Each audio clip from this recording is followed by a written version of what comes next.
পশ্চিমবঙ্গের জলপাইগুড়ি জেলার একজন নম্র চা বাগান কর্মী করিমুল হক তৃণমূল পর্যায়ের বীরত্ব এবং জরুরি স্বাস্থ্যসেবা উদ্ভাবনের একজন সত্যিকারের প্রতীক। 1998 সালে অ্যাম্বুলেন্স সময়মতো না পৌঁছানোর কারণে তার মাকে হারানোর পর করিমুল তার প্রত্যন্ত গ্রামে সেবা দেওয়ার জন্য তার মোটরসাইকেলটিকে একটি বিনামূল্যের বাইক অ্যাম্বুলেন্স এ রূপান্তরিত করেন।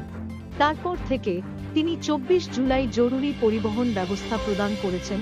20টি গ্রামীণ গ্রামে 5শূন্য এরও বেশি অসুস্থ ও আহত রোগীকে 1 টাকাও চার্জ ছাড়াই বহন করেছেন। তার বাইক অ্যাম্বুলেন্স এমন জায়গায় পৌঁছেছে যেখানে কোনো নিয়মিত অ্যাম্বুলেন্স যেতে পারে না, প্রায়শই দুর্গম ভূখণ্ড এবং বনের পথ পাড়ি দিয়ে জীবন রক্ষাকারী সেবা সবচেয়ে বেশি প্রয়োজন এমন মানুষের কাছে পৌঁছানো নিশ্চিত করে।